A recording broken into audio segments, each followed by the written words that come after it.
Welcome to the deep dive. Today, we're diving into something really fascinating, I think, often overlooked maybe. The global braking systems market. That's I right. mean, think about it. Every time you hit that pedal, you're plugging into this massive, really sophisticated industry. Absolutely. So, our mission today is to kind of pull out the key insights from a pretty comprehensive market report. Look, the scale, the growth, and what's really driving it all. Hmm. It's quite something, isn't it? We rely on these systems like every single day. But how often do you actually stop and think about the tech, the engineering, the whole global setup behind stopping your car? Almost never, probably. Exactly. But when you do look, it's this huge world that's just quietly expanding. And it really is immense. I mean, look, this report pegs the 2021 global revenue at nearly $48.4 billion. 48 billion. Wow. Yeah, and that's projected to climb significantly. Yeah. We're talking over $82.5 billion by 2033. 82.5. It just shows you, doesn't it, how vital and how, well, expansive this whole sector is becoming globally. Okay, right. So let's unpack that. That overall growth sounds really impressive. How big is this market really getting, and what's the pace? Is it like consistent growth? It is remarkably consistent. So starting from that almost $48.4 billion baseline in 2021, Yeah. the forecast shows it hitting nearly $58 billion by 2025. Okay, so a good jump in just a few years. Exactly. And then, like we said, surging past $82.5 billion by 2033. Now, that works out to a pretty steady compound annual growth rate, the CGR, of about 4.55% year on year. 4.5%. Steady, yeah. And what's really insightful, I think, is that this isn't just, more cars on the road. It reflects this continuous evolution, this upgrading of vehicle safety and tech all around the world. Right, so it directly impacts like the features and maybe even the cost of pretty much every new car. Precisely. The capabilities are constantly improving. Okay, so a consistent, significant global growth story. But the global picture, it often smooths over the really interesting regional differences, doesn't it? Oh, absolutely. Hmm. That's where it gets really interesting. So where are we seeing like the biggest moves? How do different parts of the world stack up here? Well, the regional breakdown is, yeah, very dynamic. Asia Pacific, for instance, is clearly leading the charge, no question. Okay, leading how? Well, its market was already huge, right? Over $18.4 billion back in 2021. Right. That's projected to almost double. We're talking well over $33.6 billion by 2033. Wow, nearly double. Yeah, and that's driven by a really robust CAGR over 5%. 5.16 to be exact. Higher than the global average then. Exactly. And within APAC, you see some incredible momentum. Take China.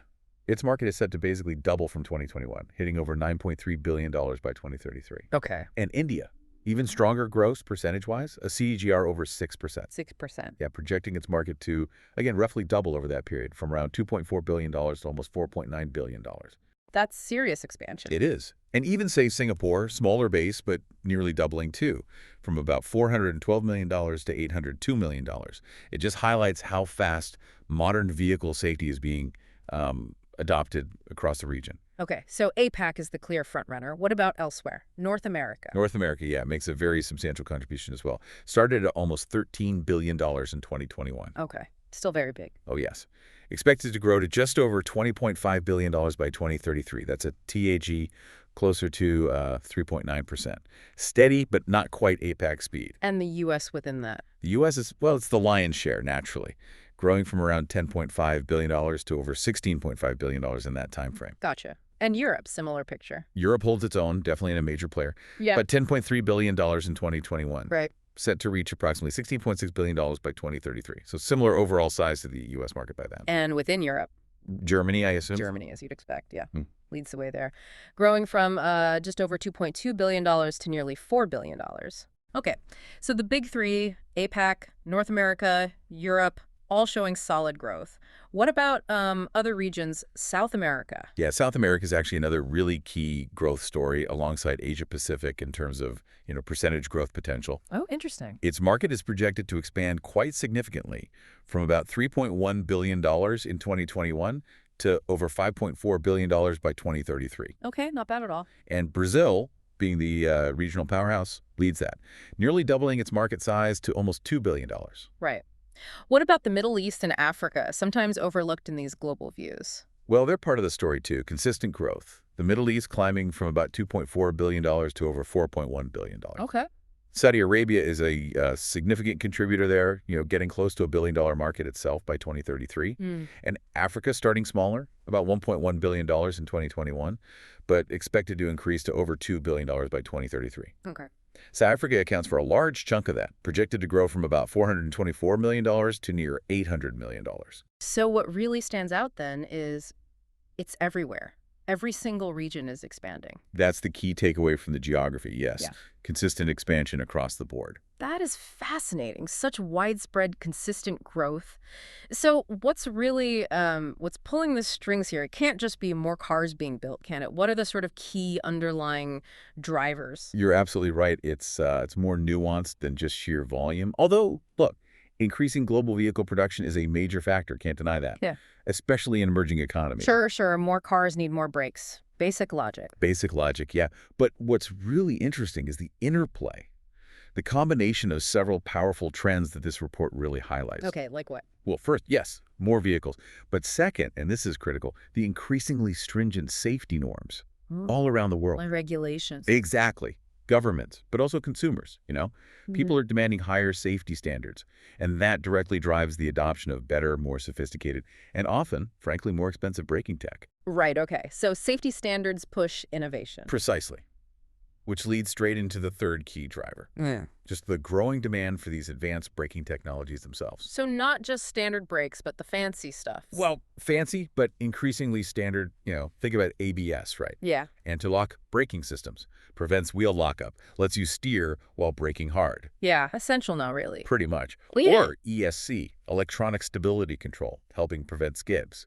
And now you've got specialized things like regenerative braking components, especially in EVs. Ah, right. Regen braking in electric cars. That's part of this market, too. Absolutely. It's all part of the system. And these aren't just like one-for-one replacements for older, simpler systems.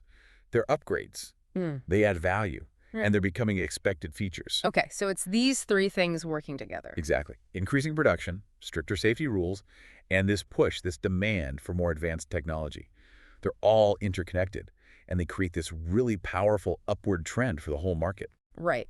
So if we were to sum up this whole deep dive then, the braking systems market, maybe not the sexiest topic on the surface. Maybe not. But it's anything but static. It's actually incredibly dynamic. It's expanding pretty impressively and consistently right across all regions. And it's all down to these fundamental global trends. Making more vehicles, demanding they be safer, and packing them with better technology.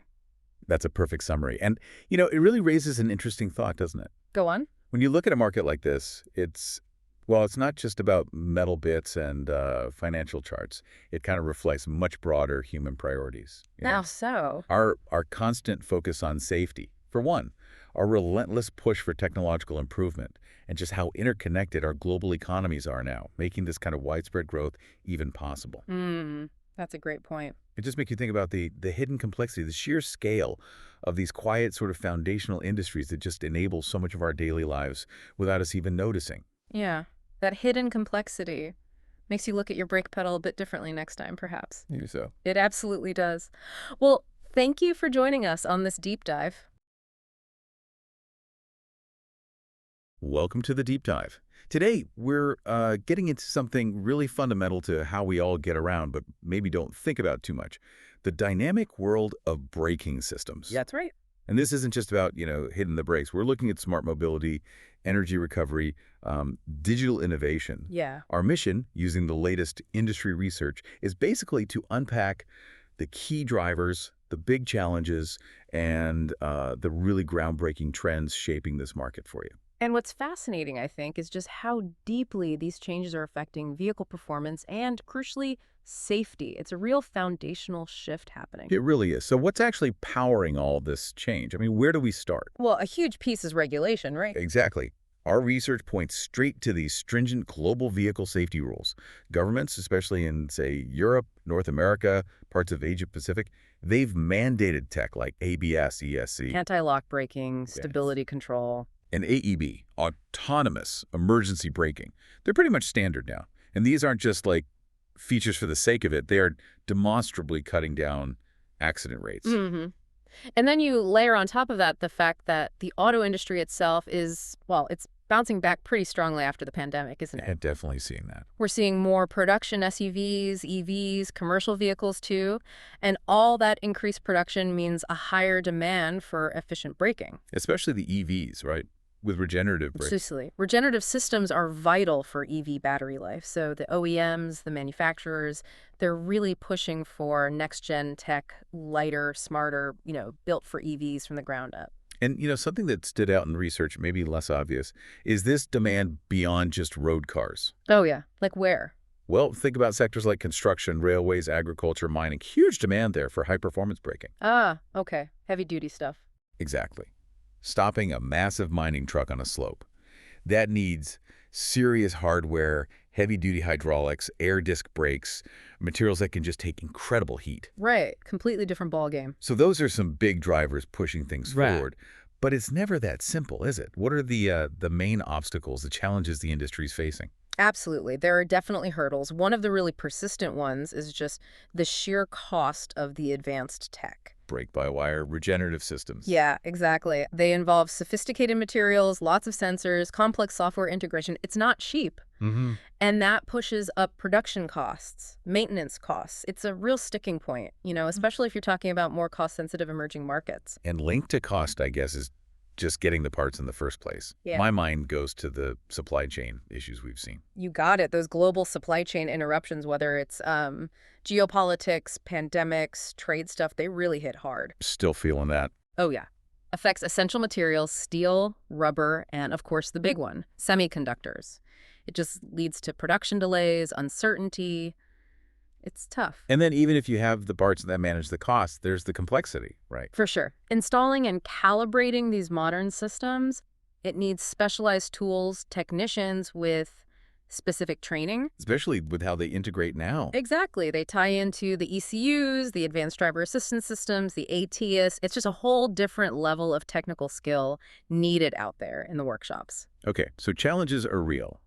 But despite that, what about the big transformative trends? What's pushing the technology forward? Well, despite the challenges, yeah, there's some really exciting stuff happening. I mean, one of the biggest trends has to be the move towards brake-by-wire. Replacing the hydraulics? Right, out with the traditional hydraulics, in with electronic controls, the big advantages, much faster response times, and they integrate way better with autonomous driving platforms. Makes sense for EVs and luxury cars especially. Definitely. Plus, they're more energy efficient overall, which is always a plus. And speaking of trends, something that really caught my eye was the integration of AI and predictive analytics.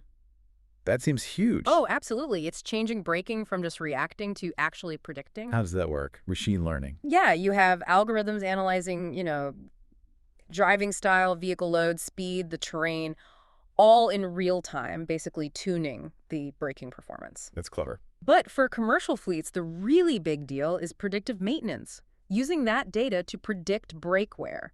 That means fixing things before they break.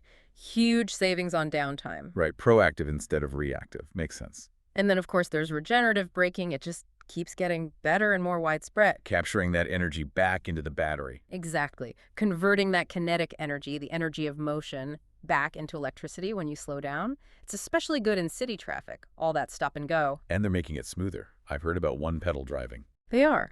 Refining the tech for smoother transitions between regenerative and friction braking. And yeah, features like one-pedal driving are becoming more common. It's efficient and actually surprisingly convenient once you get used to it.